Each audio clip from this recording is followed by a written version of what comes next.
बहू के हाथ। घर की बहू शीना को इस बात का बड़ा घमंड था कि जिस काम में वो हाथ डालती थी वो काम अच्छा हो ही जाता है।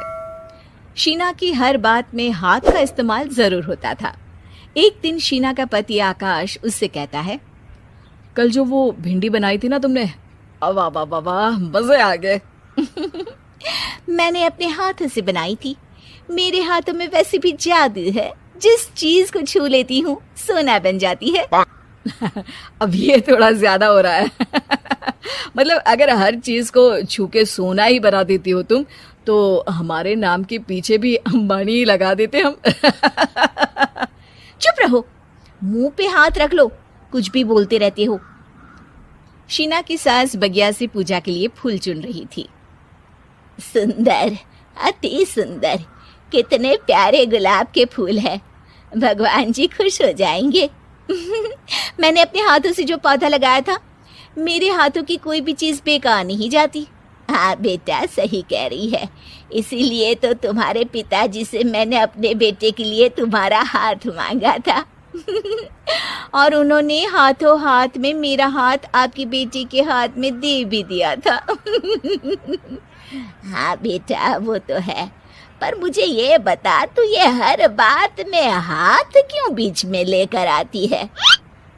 माँ जी, पंडित जी ने हाथ मेरा देखकर नैनीताल में कहा था कि मेरे हाथ जगन्नाथ हैं, मेरे हाथों से कभी कोई काम नहीं बिगड़ेगा।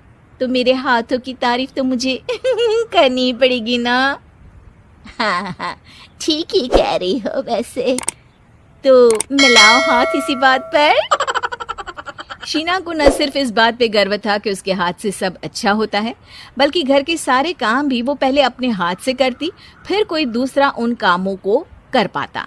एक दिन शीना कपड़े धो रही थी। अरे घर में वॉशिंग मशीन है तो सही, खुद क्यों थक रही हो? कपड़े पहले मेरे हाथ से धुलेंगे, फिर वॉशिंग मशीन से। पहले हाथ की सफाई, फिर मशीन की धुलाई। अगर आज डाकू गब्बर सिंह होता ना, तो वो ये हाथ मुझे दे दे ठाकुर, तुमसे जरूर कहता, और मैं तो दिलवा भी देता तुम्हारे हाथ। हर एक काम में हाथ बटाओ, ज्यादा जुबान न चलाओ, वरना दूंगी एक उल्टे हाथ से। क्या दोगी? कपड़े दूंगी, लो निचोड़ो।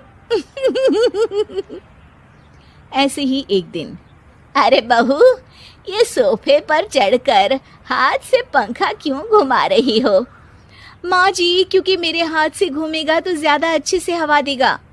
अरे बेटा, फिर तो तुम गाड़ी का पहिया भी हाथ से घुमा के मायके जाया करो।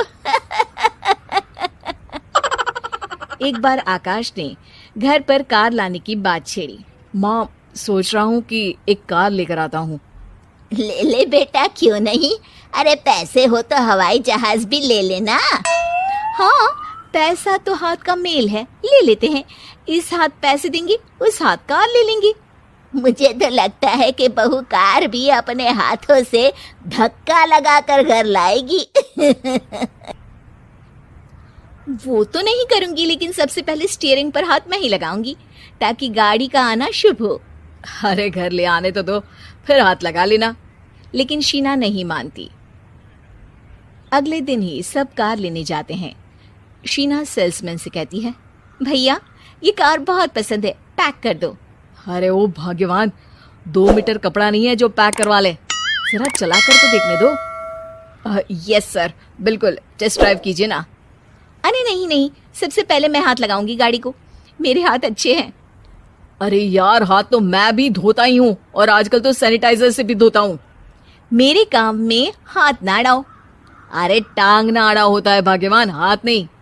शीना ड्राइविंग सीट पर बैठ जाती है और आकाश उसे गाड़ी के फंक्शंस समझाता है। देखो शीना, ध्यान रखना, ये है स्टीयरिंग, इससे राइट लेफ्ट जाएंगे। ये है एक्सेलरेटर, इससे स्पीड कंट्रोल कर सकते हैं, और उसी के पास में है ब्रेक, जो तुम्हारी जुबान में शायद मिसिंग है। ठीक है, ज्यादा भी सिखाने की जरूरत नहीं है।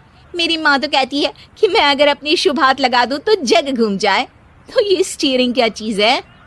शीना गाड़ी स्टार्ट कर देती है और स्टीयरिंग को घुमाते हुए एक्सेलरेटर पर धीरे से पैर रखती है, और शोरूम के बाहर के एरिया में ही गाड़ी घूमने लगती है, जहाँ दूसरी गाड़ियाँ भी रखी हैं। देखा मेरे हाथों का कमाल। अब ब्रेक दबा दो, आगे गाड़ी है। शीना आगे गाड़ी देखकर घबरा जाती है और पाँव गलती से एक्सीलरेटर पर पड़ जाता है। कार आगे खड़ी एक बड़ी गाड़ी में घुस जाती है। दोनों कार से उतरते हैं। सेल्समैन भागते हुए आता है। अरे 7 लाख की गाड़ी खरीदने आए थे और 15 लाख की गाड़ी ठोक दी। Oh my God. आकाश की माँ, आकाश और शीना घबरा जाते हैं। इतना सारा पैसा कहाँ से आएगा? तभी वहाँ मैनेजर भी आ जाता है। पूरा माजरा समझता है। अरे टेंशन मत लीजिए, गाड़ियों का इंश्योरेंस था। आप जो कार लेने आए थे वही खरीद लीजिए। पर मैडम, जब तक आप सीख ना ले तब तक गाड़ी मत चलाइएगा। अभी तो आपने गाड़ी बस ठोकी है, जिसका बीमा भी था, लेकिन सड़क पे चलते हर इंसान का बीमा नहीं होता। अरे मेरे हाथों से ठुक भी गया ना तो उसकी जिंदगी बन जाएगी, और अगर चला भी गया तो स्वर्ग ही पाएगा। मैनेजर साहब, मेरे हाथ में कोई दिक्कत नहीं है, वो तो बस पाँव गलत जगह पर चला गया था। शीना की बात सुनकर आकाश अपना सर पीटता है और उसकी सास अपने हाथ से खुद का मुंह छिपा लेती है और मैनेजर हाथ जोड़कर माफी मांग लेता है।